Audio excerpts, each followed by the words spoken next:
Yo, we are on for episode 2 of the Matt Knows podcast. Matt Knows. So, episode 1, we did the Raider jersey. I felt like it was only right, episode 2, to come out repping Steph, favorite athlete of all time. But today, I got a couple topics I want to talk about, and I want to start with Boston being a top 3 team in the East. I asked for these takes in my TikTok comment section. If you guys want to go in there and light that up, that'd be great. I want to have takes to respond to. I'm going to respond to takes tomorrow or today. Probably going to respond to some more takes tomorrow. I promoted the video because I want to get as many takes in as possible. So we're going to start off with my buddy Xavier says that Boston's going to be a top 3 team in the East next year. I don't think that's a bad take. I think a lot of people are thinking Boston's tanking. Who's really killing it in the East this year? I think that the Magic, personally, I think the Magic are going to have a big leap. I see a big jump from the Magic this year. But so you got the Knicks, you got the Magic. The Pistons are going to take a jump. I don't really trust many other teams. I think Boston's up there, man. Milwaukee and Boston are going to be up there for that 3-4 seed, in my opinion. I don't feel like there's a ton of there's not going to be a whole lot of parity out east this year. So I think that there is I think it's very much in the cards for Boston. Excuse me, for Boston to still be a top 3 team in the East this coming season, because the East just isn't that good, and they still have one of the better starting fives in the NBA, even without Porzingis. I don't know who the hell they're going to be starting at center, because I know Luke Cornett's gone. I know he wasn't really playing the 5 much, but I know Luke Cornett's gone. I know Al Horford's probably gone, and I know Porzingis is probably gone. So their center position is going to have some questions, but it's not a complete end all be all, you know. So I mean, I forgot about the Cavs. I mean, the Cavs will be up there, but I don't think it's impossible that Boston's still a top 3 team this year. Like Jaylen Brown, I think is going to have an uptick in scoring, probably a big downtick in efficiency, because I mean, you're going to go from being the number 2 option to being the number 1 option. He's going to be their main offensive creator, their main guy to go get a shot. So I think his efficiency is going to go down, while his points per game is probably going to rise. And he'll probably get shit on a ton next year, but I don't think that's impossible. I think Boston's still going to be elite defensively because of Derek White and Jaylen Brown. That team is just that team's something else, man. I think Peyton Pritchard's finally going to start getting some more burn. Even though I think for some reason a lot of people do this where they pretend that bench players would just be, unreal the second that they step into the starting spot. These guys are normally facing bench players, so who knows? I think Peyton Pritchard also probably points go up, efficiency comes down. I don't think Boston's going to be the best team in the East, but I don't at all think it's a bad take to think that they're a top 3 to top 5 team this year.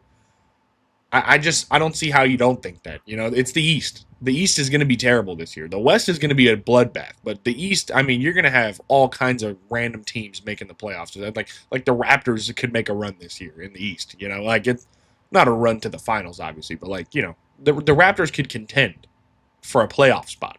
Like if the Raptors were in the West, they'd be the last team in the league. They'd be the 12th seed. They would be super duper trash. You know what I mean? They're just yeah. I'm not. I get that the 12 seed's not the worst team in the league, but whatever. Another one that we got here is from. Let me take a look. Let me get his name right on here. Another one that we have here is from Wesley Pipes, 262. Wesley Pipes says that the Packers are a sleeper team, barring injuries, to win the chip next year. Here's my thing with these kind of takes. When you've got a young team like the Packers, like the Texans last year, when you have the Broncos, when you have an up and coming team like this, I don't think that it's a bad thing to say, hey, they're set up to win the chip. But it's just kind of like a you got to prove it to me thing, especially with the Packers. Because it really depends on whether or not Matthew Golden is really a wide receiver 1 and Jordan Love is really a top 10 quarterback. And that secondary is probably not going to be that good outside of Xavier McKinney. Xavier McKinney is fantastic, one of the best safeties in the league, one of the best guys in the secondary in the league. And I assume he's only going to improve. But I don't know if I trust that receiver core to get it done. I mean, I trust the coach. That's for damn sure. I definitely do. I trust their running back. I trust their running back for sure. He came from my team.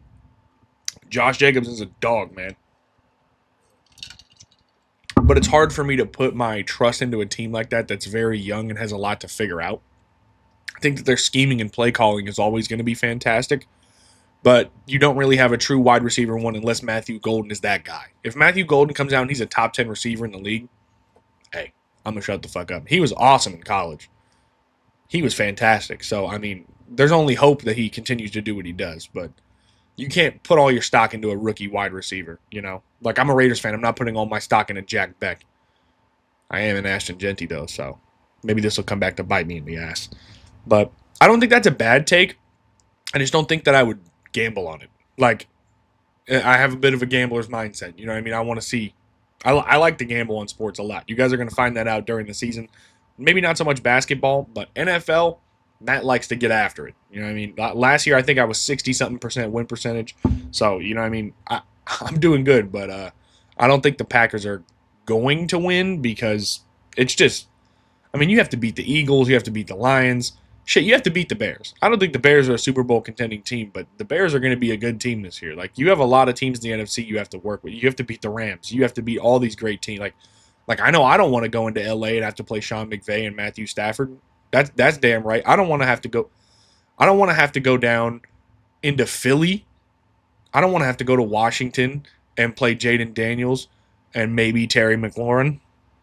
We talked about that last pod, but you know, that's whatever. Another one we've got here that I want to talk about is it's from this is from my buddy Xavier again. Shocker. He's a gigantic Giannis fan. But Xavier tells me that Giannis is set up well for an MVP season this year. And I think that's a great take. I think this is going to be one of the easier MVPs for him to win. I don't think that SGA is going to get another one because what's he going to do? He already had a fantastic season. He already had all the winning. If the Thunder win 58 games this year and SGA averages 30 points a game, it's a worse year. You know, what are you going? You're going from being one of the best teams of all time to being one of the best teams of all time. He's not going to get another one. People are probably getting tired of Jokic. You're not going to vote Jokic for MVP every single year. And to me, this year, the MVP race, every single year, I'm like, oh, this is Luka's year, and it never is somehow. I think it should have been a couple years ago when he was averaging a 35-point triple-double and it went to Jokic, but that's whatever. But this year, I think it's between Giannis and Luka. So, personally, like, hey, Luka's in LA now, man. Shit's gonna change, you know what I mean? Because here comes that LA chatter where Luka's gonna start rattling off MVPs probably if he can stay healthy. Also, he seems pissed off and jacked, but I mean, I think it's between him and Giannis this year. I think Giannis could take this horrible Bucks team to being like the 4 seed in the East, the 4 to 5 seed, maybe even the 3 seed if he goes nuts. I think him and Miles Turner's a good duo.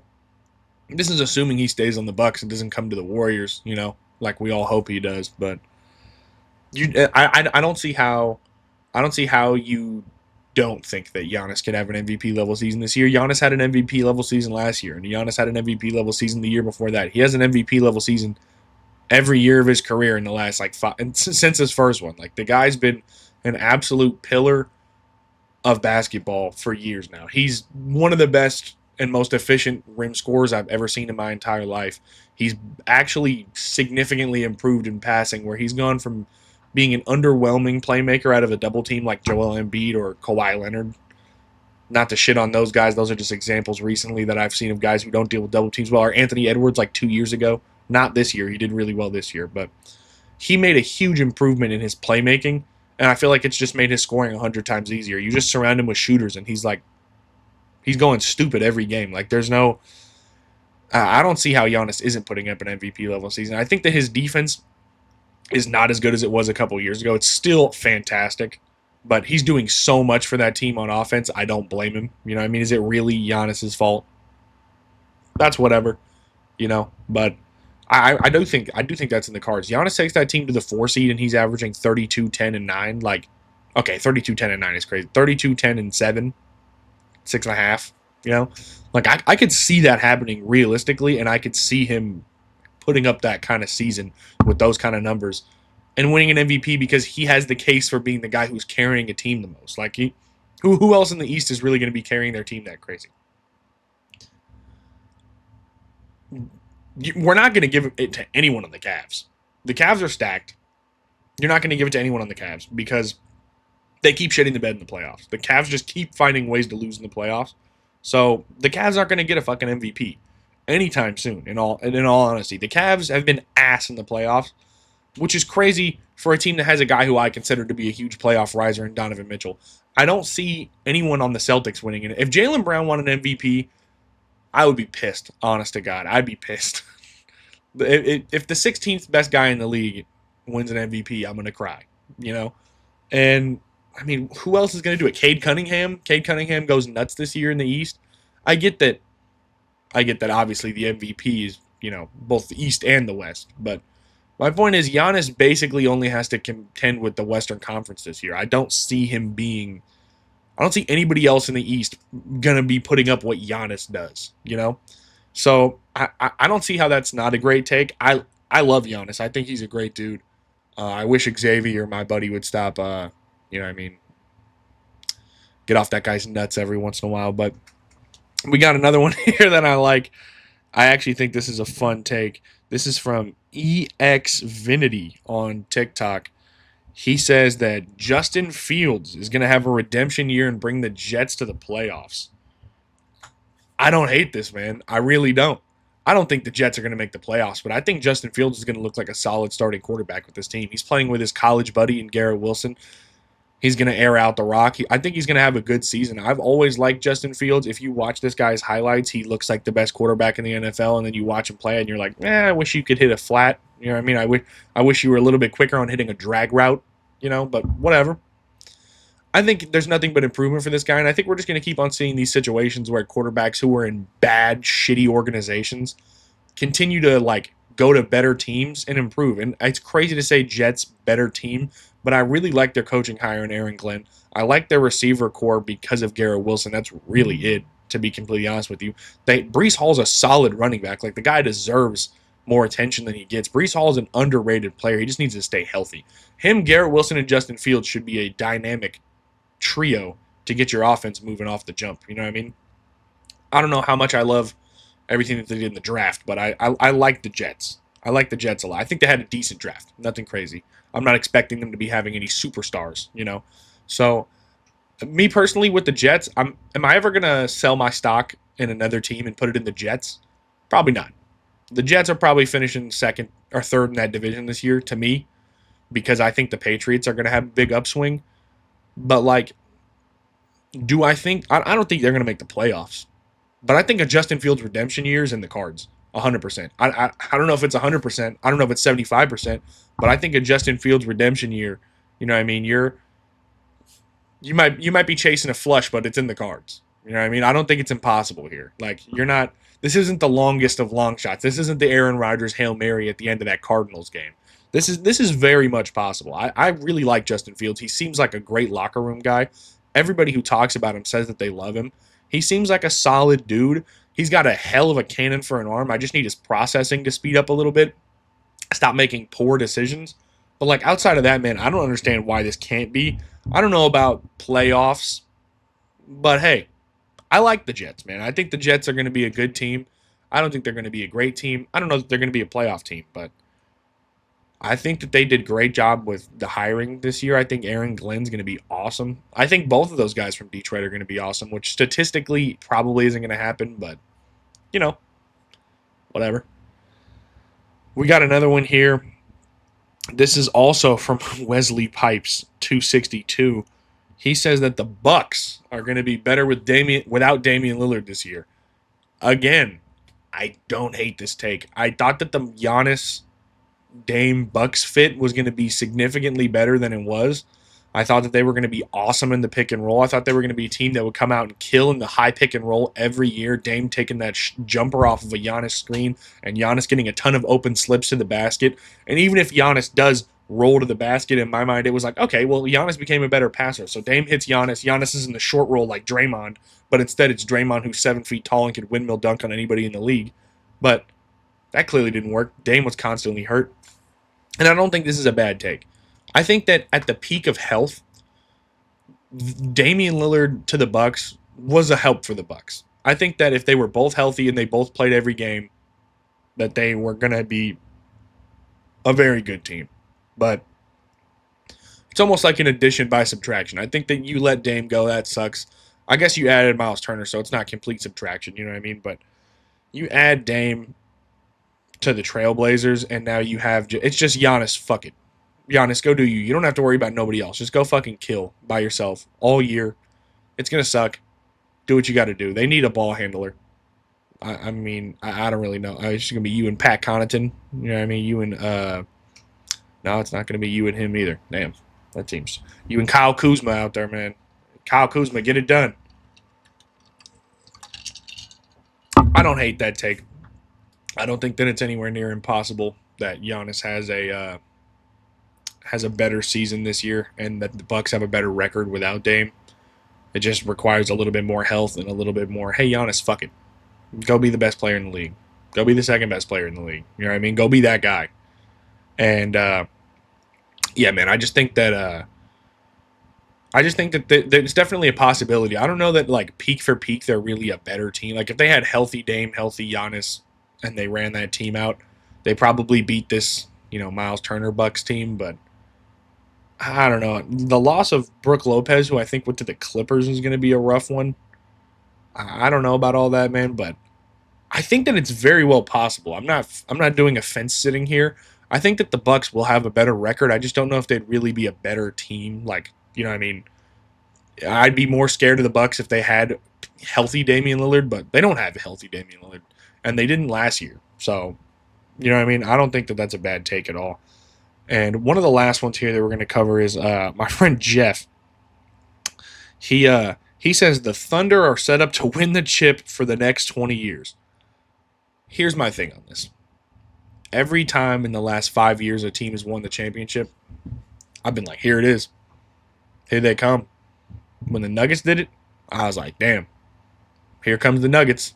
Dynasty on the way. They about to look like the Spurs. I was agreeing with Colin Cowherd. But I was like, man, this dude right here, he's you know what I mean? Like Jokic is gonna run the league for the next 15 years. I don't know how a team beats him. You know what I mean? I don't know how you do it.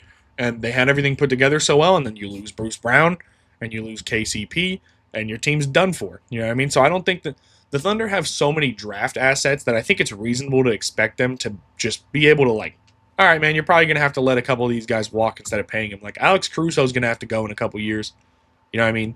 You might be having to let Kason Wallace go when he wants that big deal, but it's not. This isn't a situation like the other ones where I think you're fucked.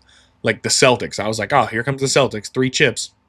You know what I mean? Every team, when the Bucks did it, the Bucks won the championship, and I was like, damn, the Bucks are about to be crazy. Yeah, Giannis and Chris Middleton, even though I thought Chris Middleton was kind of bummy, but Giannis and Chris Middleton, that ain't a bad team, and they looked like they were going to be a great team. So I, I thought Giannis was going to do it. I thought Jokic was going to do it. I just think that the second apron, maybe the OKC is the only team that's set up well to take advantage of the second apron, where you have so many draft picks that you could just say, you know what, I'm going to let this guy walk, and I'm just going to draft some guy who's been in college for 3 years who's going to come in and instantly contribute good basketball. Like, just let me go get a guard who likes to play defense and hit threes out of college every year because I have a billion first-round picks. I don't think it's a bad take at all. But, I don't know about win the chip for the next 20 years. That's a little insane, The 20 Pete? I know that's not what he means, but, man, I wouldn't bet money on them to win it twice. They're a great team, though, man. They're going to be real scary this year. I think that Houston is going to be Houston, we have a problem. That's going to be a terrifying team this year. Kevin Durant knows how to make a team. At least, we'll say in the West. No, shit, can't say that. He was in Phoenix. Kevin Durant knows how to make a team once every 10 years. But, yeah, man, I don't know. I feel like every team feels like they're set up to win. I felt like my Warriors. I was like, we're fucking back. And then Draymond punches the shit out of Jordan Poole, and then it's like, well, fuck. You know what I mean? What are you gonna do? There's a lot of people who are very high on the Thunder, and I don't blame them. You know what I mean? They're gonna be a good team, but I don't know about win the chip over and over and over and over and over again. I'm gonna go in here real quick and look at one more. We have in here that This is again from my friend Jeff. My friend. This is again from my friend Jeff. He says the Ravens finally win the Super Bowl this year. That is a rough one. I don't think it's impossible, but I don't love it. If I was a Ravens fan, I would just be worried again, man. Derrick Henry, he's not getting any fucking younger.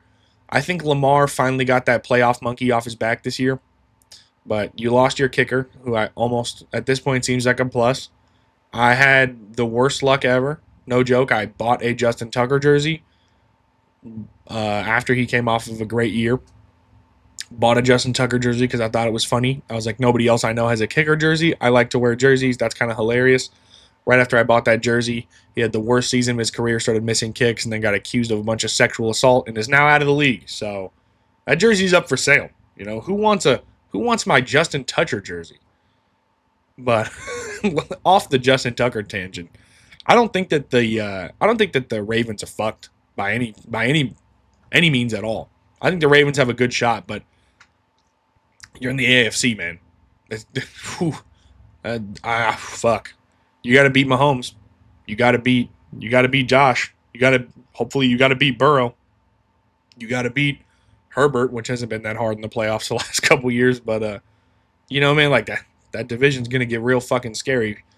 And I don't know if I trust the Ravens receiving core every year, man. Every year I'm like, hopefully this is the year they have a guy who is good.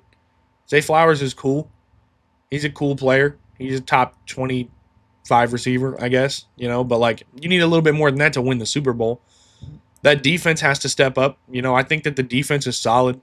I think that they're going to be good. They were really good at the second half of the year last year. The first half of the year, I was like, what the fuck's up with the Ravens? But I don't know how I feel about the Ravens in this upcoming season, man. I think, again, they win the division unless the Bengals have some giant turnaround on defense or Aaron Rodgers turns into MVP Aaron Rodgers. But I think win the Super Bowl is a rough one. I just think, can you expect another monster season from Derrick Henry? This guy has a monster year every year. Can you expect him and Lamar to have a fully healthy season all year? I don't know. I don't know. And there's such a scary playoff path. I don't know who the hell my pick is to come out of the AFC this year. I'm going to have to do a lot of research because the Ravens are going to be fucking scary, though, man. I mean, you have Kyle Hamilton on defense, and he, to me, is one of the best defensive players in all of the sport. I think that Roquan is a top 3 to top 5 linebacker in the league. They have a hell of a team over there, man. Like that defense should be good. It should be better. And it's just up to whether or not Lamar truly is over that playoff hump. Because Lamar had a couple years where I was like, okay, you got to step it up in the playoffs. That doesn't mean you were bad in the playoffs, but you weren't you. You weren't Lamar. Lamar in the regular season, Lamar might be a top 10 regular season quarterback to ever touch a football. Like, that dude in the regular season is unreal. He had like a 70-plus win percentage. He just constantly is just torching your team. I don't think you can prepare for anybody like Lamar. Like, the NFC's record against Lamar is like, they've got like 2 wins against this dude because you never play him. If you don't play Lamar, you're not ready for Lamar. Like he's a dog in the regular season. And if he's that in the playoffs this year, which truly, honest to God, I hope he is, because he's been good in the playoffs. He just hasn't been that. He hasn't been the best quarterback. He hasn't been one of the best quarterbacks I've ever seen in the playoffs. That's for sure. But if he can do that and Derrick Henry can stay healthy and they can stay generally, like you can just get some good injury luck this year and maybe, maybe the Bills knock off Mahomes finally. Maybe some team knocks out. Hey, maybe they can do it. But I'm just saying if things break well for you and some random team knocks off Mahomes or you knock off Mahomes and the Bengals take care of the Bills and it's, the Ravens, you have to just play the Bengals, like I think you need a bit of a lucky break in the playoffs and you have to fucking hope the Eagles aren't there because good God, that team is horrifying. But I don't think it's impossible. I don't know if I would be guaranteeing them to win the Super Bowl, but I think that they're going to be a damn good team. I think that they're going to be one of the top 3 seeds in the AFC. I know that's not really a hot take. I mean, I'm sure we all know who the top 3 seeds are probably going to be. It's probably going to be the Chiefs, the Bills, and the Ravens because that's what it's been for the last 5 years. But I don't know about win the Super Bowl. I got to see it. That first playoff game is going to tell me how it goes. If Lamar comes in and he has one of the best offensive games of the year, there it is. But I feel like Lamar the last few years has had his stinker in the playoffs.